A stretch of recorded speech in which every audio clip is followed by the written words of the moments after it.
Hola queridos amigos, hermanos, un gusto saludarles. Deseo que las bendiciones de Dios les sigan acompañando donde quiera que estén y la actividad que estén realizando. En esta ocasión tengo el gusto y el placer de presentarles las reflexiones de la escuela sabática y ya estamos en la lección número 11.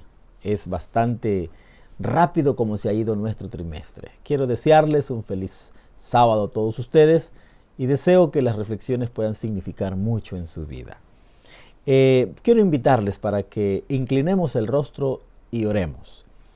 Bendito Padre que estás en los cielos, alabado y glorificado sea tu nombre. Gracias, Señor, porque eres bueno y porque para siempre es tu misericordia. Gracias por amarnos y gracias por la oportunidad de compartir estas enseñanzas para nuestros amigos, para nuestros hermanos, para nuestros familiares, que les sirvan mucho en la vida espiritual y en la vida cotidiana. Oramos en el nombre de Jesús. Amén. Bueno, el título es Compartir la historia de Jesús. Esta semana yo quedé impactado, quedé sorprendido por algunas frases, por algunas acotaciones que traía la lección, pero sobre todo por una frase que llegó a mi perfil. Había tenido la oportunidad de leerla, pero quedé sorprendido cuando, y todavía estoy en búsqueda de la historia completa, acerca de Mahatma Gandhi. Cuando visitó una iglesia y fue recibido con la siguiente frase: búsquese una iglesia para negros. Entonces se acuñó por muchos años y se acuñó desde entonces la frase: me gusta tu Cristo, pero no me gustan tus cristianos. Y de ahí se desprendieron una serie de consideraciones muy importantes, porque la lección de esta semana justamente venía hablando acerca de vivir, de hablar acerca de Jesús. Y es un tema bastante apasionante. Les voy a contar dos anécdotas reales. Una contada por el mismo protagonista, en su propia casa, y otra escuchada desde un púlpito cuando era yo un adolescente, cuando yo estaba entrando a la preparatoria.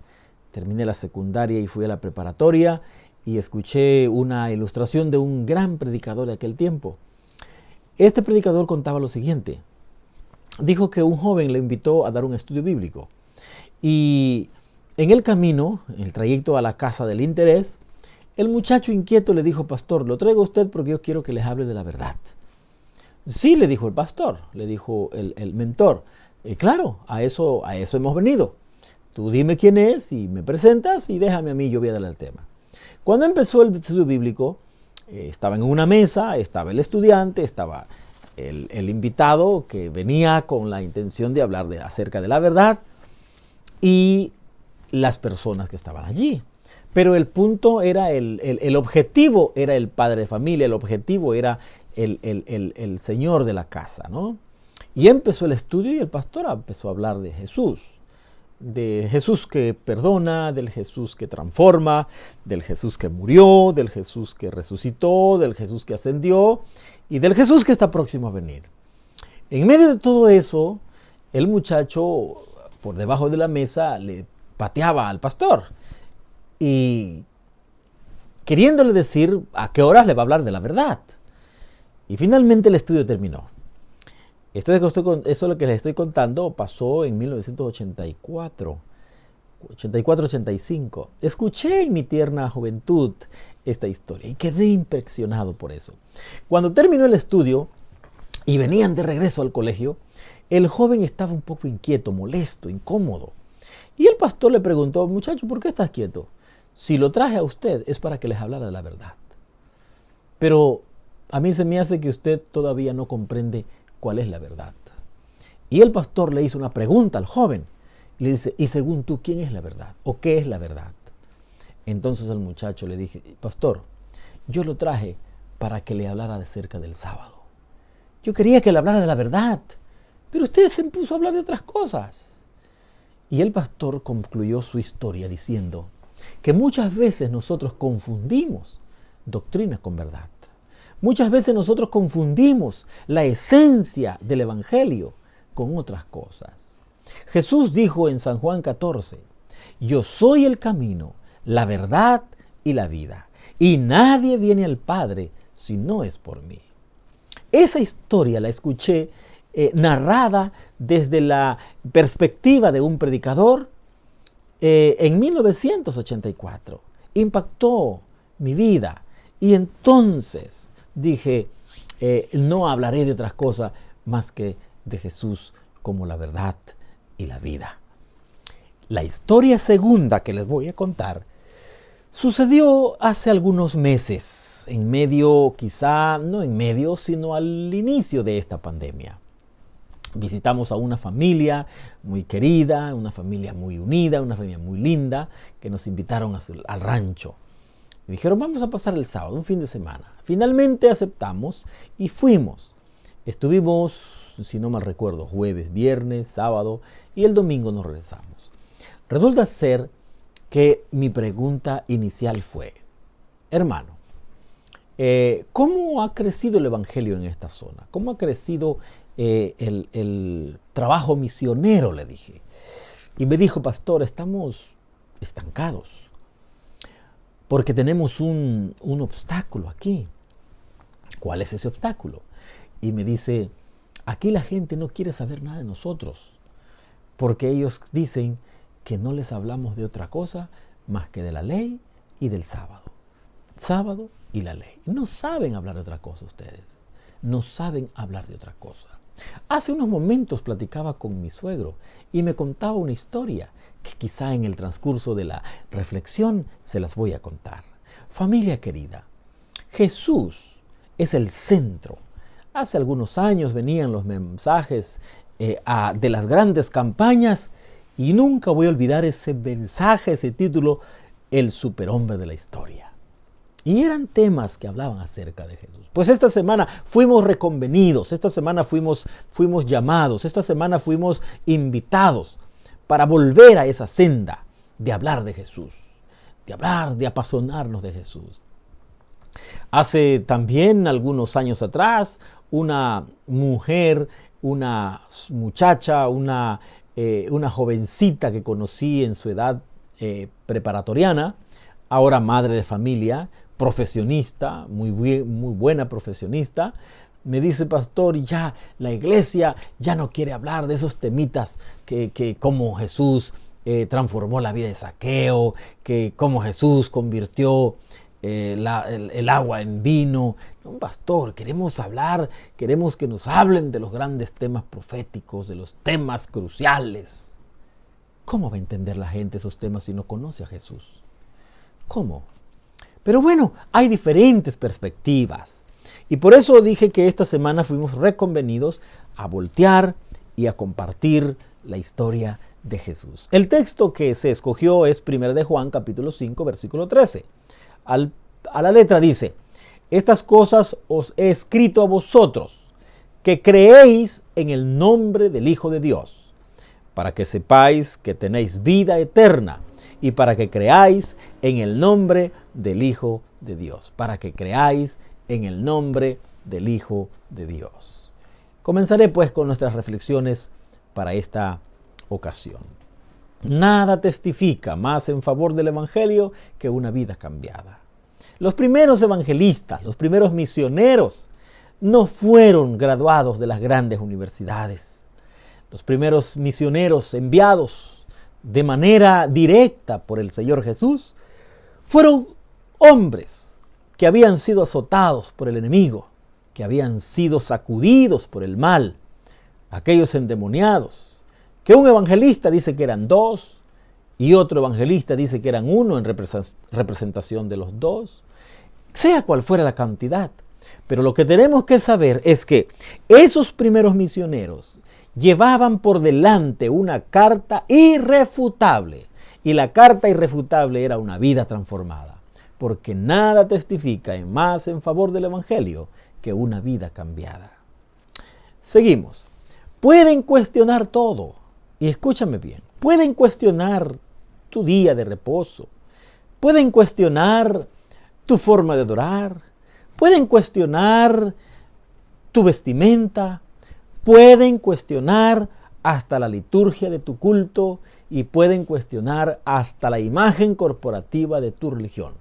Pero lo que no pueden cuestionar, rara vez pueden cuestionar, es el testimonio personal y lo que Cristo ha hecho en tu vida. Eso no tiene cuestionamiento alguno. Una vida transformada, nadie la puede cuestionar. Vuelvo a repetirte, te pueden cuestionar todo. Pueden cuestionar versiones de la Biblia, pueden cuestionar métodos de interpretación, pueden cuestionar lo que quieran, pero una vida transformada, nadie la puede cuestionar. La verdad, familia querida, amigos, la verdad presentada en el contexto de una vida cambiada es lo que marca la diferencia. Marcó la diferencia de aquellos endemoniados o ex-endemoniados. Marcó la diferencia. Fueron enviados a 10 ciudades. Jamás se había visto que estos primeros misioneros hayan sido enviados a 10 ciudades, a la gran Decápolis, por toda Decápolis, para predicar de lo que Cristo había hecho en favor suyo, en favor de ellos. Acudir a Cristo, familia, amigos, acudir a Cristo y experimentar su amor marcó y seguirá marcando la diferencia. Oh, siempre he orado y le digo, Señor, quiero sentirte, quiero experimentarte, quiero palparte, quiero tocarte. Quizá a veces tenemos que actuar un poquito como Tomás y decirle, Señor, hasta no ver, no creer. Ya sé mucho de ti, pero necesito sentir más de ti. Ya prediqué mucho de ti en palabras. Ahora quiero vivir de ti, quiero vivir en ti. ¿Sabes por qué? Porque el mundo está cansado de peroratas. El mundo está cansado de discursos. El mundo está cansado de tantas y tantas cosas y comentarios. El mundo quiere ver vidas transformadas. El mundo quiere ver predicaciones ejemplares, predicaciones nítidas, diáfanas, transparentes, cristalinas. Así debería ser la vida de un cristiano. Ayúdanos, Señor, pues, a vivir, a experimentarte, a tocarte, a palparte, a sentirte. Esa sería una buena oración para esta semana.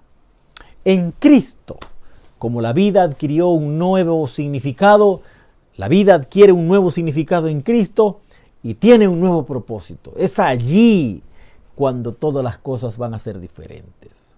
Si antes tu perspectiva de vida era diferente, ahora Dios te proyecta, ahora Dios te cambia, ahora Dios te da un sentido diferente. Allí encuentra sentido y significado la vida. El camino de Jesús es el camino del amor, no de la fuerza combativa. No, nunca permitas que alguien use la coerción. No permitas que alguien dirija tu vida. Con el transcurso de los meses o los años, iré dando ciertas cosas. Son pautas que estoy tomando para un nuevo proyecto de escribir. Hermanos, amigos, 30 años encuadrado. 30 años me robaron mi identidad. Se robó la esencia del ser. Y obedecía a órdenes y obedecía a estructuras. Pero sabes, Cristo puede liberarte. Cristo puede salvarte. Cristo le puede dar sentido a tu vida. Porque el camino de Jesús es el camino del amor. No es el camino de la fuerza combativa. No, por favor, no. Y esta semana aprendimos en este sentido. En su presencia, la impetuosidad, la ira, se transforma en bondad amorosa, espíritu amable y compasivo. Es en la presencia de Jesús. Es más, cuando lees la historia de Moisés, que bajó de la montaña, que bajó del monte, los que estaban abajo esperando el momento cuando Moisés descendiera del monte Sinaí, dicen que vieron su rostro iluminado, un rostro lleno de la gloria de Dios. Y se podía ver la gloria de Dios en el rostro de Moisés. ¿Qué les parece si un día bajamos y la gente nos ve así? pero no para presumir, sino porque es la conexión que Dios quiere hacer entre los seres humanos. El amor se despierta únicamente con el amor. El amor no se despierta con la fuerza, el amor no se despierta combatiendo, el amor no se despierta con violencia. El amor solamente se despierta con el amor. Y si es el amor de Dios, despertaremos a esa realidad. Un compromiso de amor nos hace brillar en favor de los demás. Un compromiso de amor. Es más, esta declaración casi es el título de un libro del pastor Casael Busto Catalán, Compromiso Total, que hablaba más bien de un compromiso de amor que debemos tener con nuestro Señor y Salvador Jesucristo. Tengo una declaración aquí que la copié tal cual, textualmente, está en el Deseo de toda la gente en la página 13. Fíjense bien que hace alusión a lo que acabo de mencionar. El ejercicio de la fuerza es contrario a los principios del gobierno de Dios. El ejercicio de la fuerza es contrario. Por eso cuando yo veo, y por eso debo de arrepentirme de tantas cosas que en 30 años hice. ¿Qué cosas hice en 30 años? Usé la coerción. En 30 años usé la manipulación. En 30 años conseguí objetivos a costa de lo que fuera. 30 años. A veces voluntarios, a veces involuntarios. Pero fíjate lo que dice esta declaración. Por eso la puse de manera textual. Porque en la vida tienes que recapacitar y tienes que desaprender aquellas cosas mal aprendidas. Y tienes que reaprender otras cosas, aprender cosas buenas. El ejercicio de la fuerza es contrario a los principios del gobierno. Cuando alguien te diga que estás actuando mal y que Dios está molesto por lo que tú estás haciendo, ese no es el principio de Dios.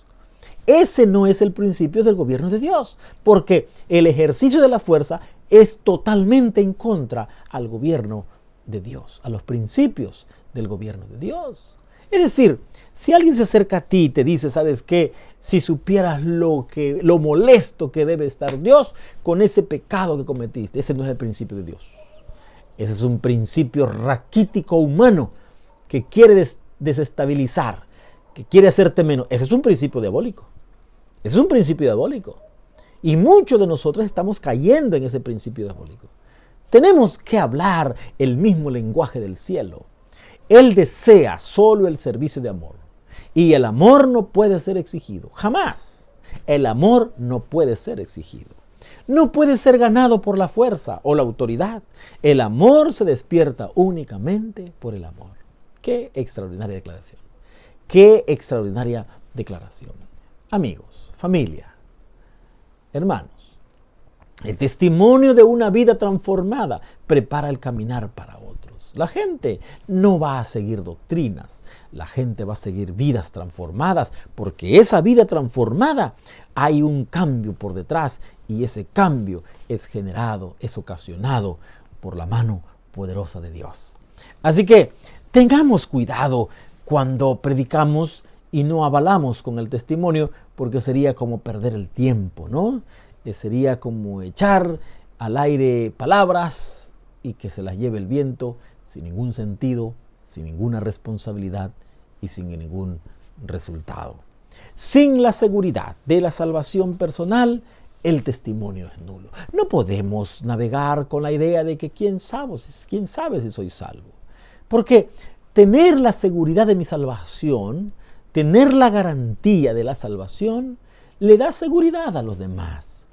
Porque si nosotros desconfiamos de lo que puede hacer el Señor en nosotros, no daremos un testimonio correcto, ni daremos un testimonio positivo al demás. Vivamos con la seguridad de su salvación. No es nuestra salvación, es su salvación. Él ofrece la salvación de manera gratuita. Dice, porque por gracia sois salvos, y esto no es de vosotros, pues es un don de Dios. Familia querida, vivamos la experiencia de la justificación por su gracia.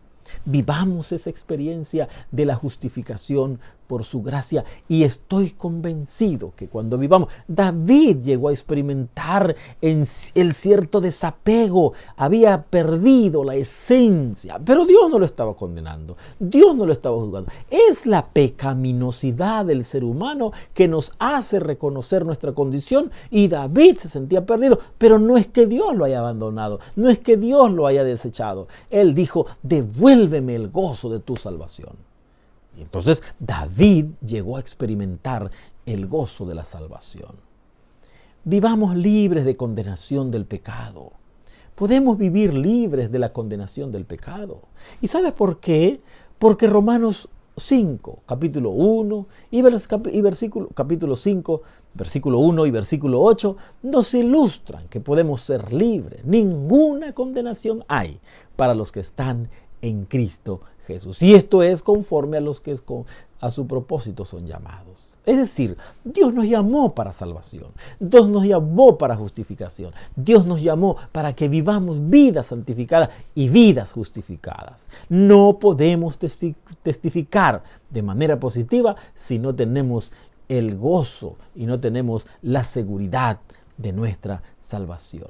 ¿Por qué? Si yo dudo de mi salvación, no estaría dudando del sacrificio de Jesús. El sacrificio expiatorio por el pecado de la humanidad fue único, una sola vez. Fue entregado y fue muerto y fue crucificado una sola vez. Así que nosotros tenemos esa garantía porque el sacrificio es garante. El sacrificio fue real y fue efectivo. Aceptar a Jesús por fe, que viva en nuestros corazones a través de su Espíritu Santo, el regalo de la vida eterna es hoy. Cuando aceptamos a Jesús y vivimos por fe, a través del Espíritu Santo, aceptamos ese regalo y esa salvación para nosotros. Una vez experimentado ese amor, no deberíamos elegir alejarnos de aquel que nos amó tanto.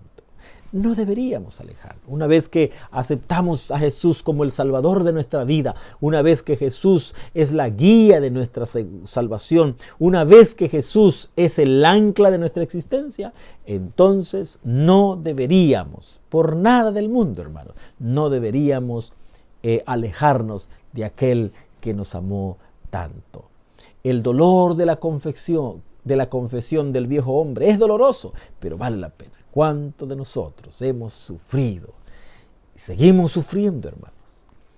Y muchas veces no entendemos por qué Dios no actúa en nuestro favor cuando le pedimos que nos ayude a dejar aquellas prácticas, aquellas mañas, aquellos pecados no tan ocultos, porque para Dios no hay ningún pecado oculto. Nosotros lo podemos vivir así. A veces quisiéramos que Dios nos quitara, nos desarraigara, pero esa lucha, esa insatisfacción del ser humano son las oportunidades de Dios para intervenir en nuestro favor, para intervenir. Bueno, pues el dolor que tenemos por esa confesión del viejo hombre es doloroso, pero vale la pena. Vale la pena, hermanos, vale la pena. Que si no, vale la pena. Las recompensas superan con creces ese dolor. Claro que sí. Y aquí tengo una reflexión personal para ti. ¿Tienes alguna experiencia al respecto? ¿Tienes alguna experiencia donde crees tú que Dios te ha recompensado con creces después de pasar de ese dolor? Y ese dolor me refiero a haber dejado algún pecado, de haber dejado ese viejo hombre, de haber tirado todo eso. Familia querida, eso Dios lo recompensa con creces a pesar de ese dolor. Y yo me gustaría que si tienes alguna experiencia, la compartas con tu clase, la compartas con tu grupo. Alguna experiencia que has tenido, que ahora disfrutas, lo que antes fue doloroso haberlo dejado, pero que al mirar hacia atrás tú dices, valió la pena, porque Dios recompensa con creces todo ese proceso doloroso por haber dejado o abandonado ese viejo hombre. Aquí tengo una situación que me llama mucho la atención y la voy a decir con mucha propiedad. Los testimonios más impactantes y poderosos se centran en lo que Cristo ha hecho en tu vida y no lo que tú has dejado de hacer. Oh, no. A veces nosotros maximizamos lo que nosotros dejamos de hacer y dejamos a un lado el poder que Dios tuvo para transformar nuestras vidas. Familia querida, fíjense lo interesante de esto.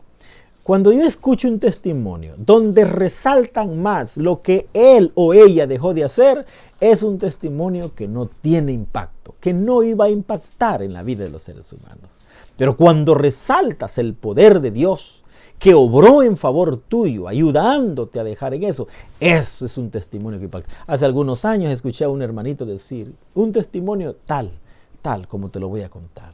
Lo invitaron y dijo, hermano, de su testimonio. Y él comenzó, hermanos, cuando yo trabajaba en sábado, y yo ganaba mucho dinero, era rico, mi familia viajaba, mi familia iba de vacaciones. Y entonces comenzó a añorar su pasado.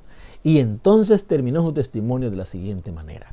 Hoy, hermanos, ya no trabajo en sábado, ya no gano lo que ganaba antes. Vivo de manera humilde, vivo de manera limitada, vivo de tal manera, pero Dios me ha enseñado a vivir, a conformarme así. Díganme ustedes, ¿es un testimonio impactante añorar mi pasado? Porque tú estás resaltando lo que dejaste de hacer, lo que dejaste de ganar. El testimonio impactante y poderoso es aquel que se centra en lo que Cristo ha hecho en tu vida y no lo que tú dejaste de hacer. Piensa, medita en lo que Cristo ha hecho por ti y lo bueno que ha sido contigo. Hemos de expresar las maravillas de Dios en nuestra vida, porque un testimonio de una vida cambiada, eso es lo que marca la diferencia. Piensa en las veces que ha dado fuerza para superar las experiencias difíciles de la vida. Hay momentos difíciles, hermano. Hay momentos difíciles. Y yo quiero terminar con esta declaración extraordinaria que encontré en la parte final de los comentarios.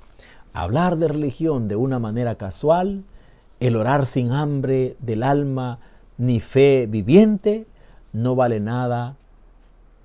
No es suficiente creer acerca de Cristo, debemos creer en Él.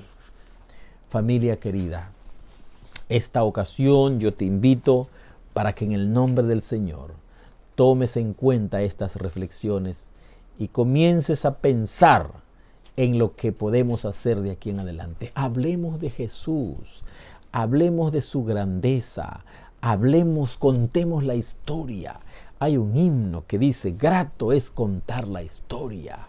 Hablemos de Jesús, pero hablemos con nuestra vida. Hablemos con nuestro testimonio. Hablemos con una vida cambiada. Hablemos con una vida transformada. Que nuestro testimonio sea impactante porque hemos de contar en vida propia lo que Él ha hecho en nosotros, por nosotros, y no lo que nosotros hemos dejado de hacer en causa de Dios. Que Dios te bendiga, que Dios te guarde y haga resplandecer su rostro sobre ti. Vamos a orar. Bendito Padre que estás en los cielos, santificado sea tu nombre. Gracias por amarnos, gracias por escucharnos y gracias por Jesús nuestro Salvador. Gracias por esta historia que hemos de contar de aquí en adelante, no por principio, no por conocimiento, sino en carne propia, que seamos testimonios vivientes para gloria de tu nombre. En el nombre de Jesús. Amén.